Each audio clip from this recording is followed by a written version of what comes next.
all the news from WTCN TV's expanded news gathering facility. WTCN TV, Channel 11.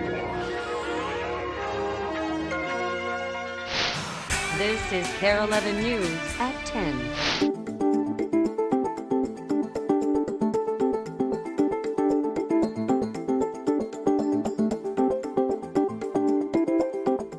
Contest that could send a chill through Robert Frost or any other serious poet. The pitch goes something like this: write a poem for a chance to win big prizes and national recognition.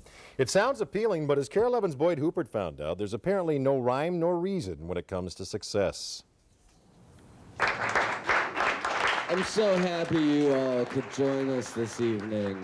All right, one more angry one. The barroom is dark. Your vibe could make a sinner speak in tongues. The crowd slightly lit. We failed to disrobe the cagey odor of meatloaf and onions. As a Wednesday night ritual gets underway at the Artist Quarter in St. Paul. PlayStation generation, suburban mutation. This is one place aspiring poets find an audience for their work. With no air to breathe and no room to dance.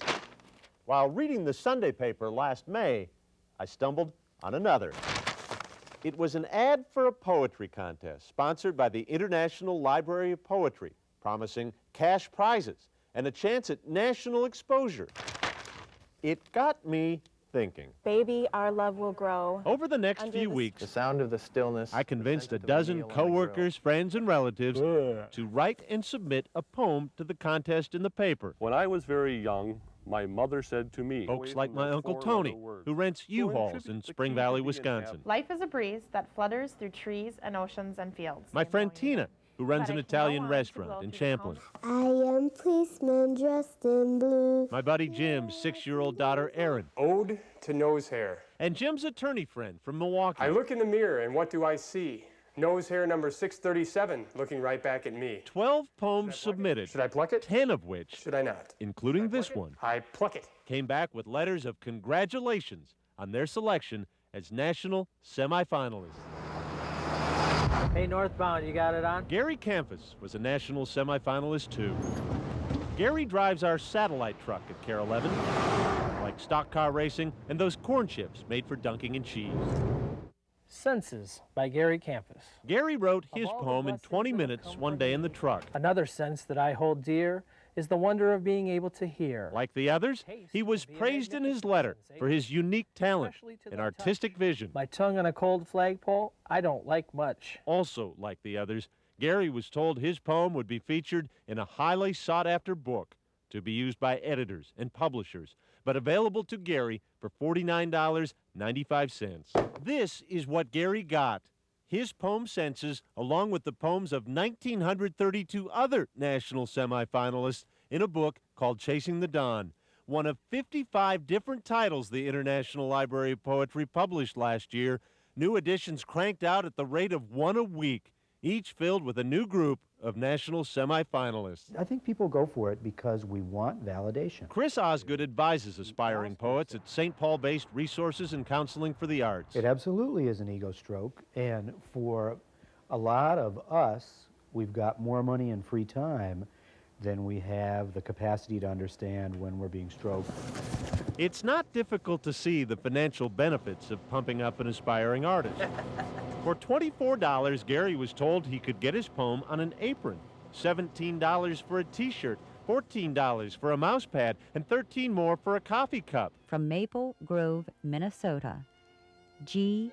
Camphius gives us senses. For $67, the International Library of Poetry touted the benefits of a professional reading. There are many things that I love to touch.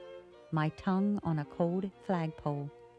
I don't like much. Including this insightful analysis of Gary's work. Without completely breaking with the past, the poet remains true to our modern context, adapting an older convention to a newer usage. But that was small stuff compared to the letter that arrived a few weeks later from no less than actress Florence Henderson. Smelling can be good or bad. Informing Gary he'd been nominated for Poet of the Year.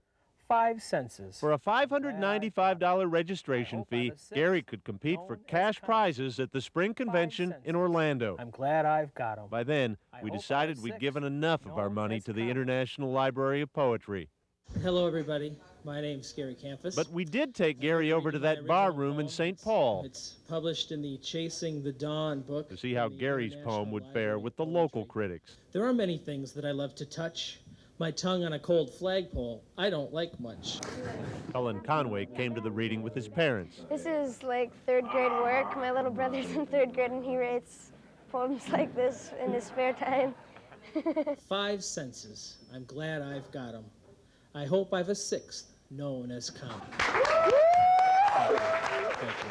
If he were my student in poetry, I would really try to flunk him out in the first quarter and try to get him out of the class as quickly as possible so he could get on to something more profitable like television.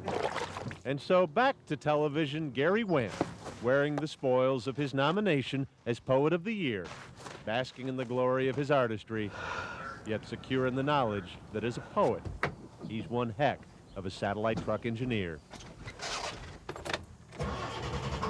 Boyd Huppert, KARE 11 News.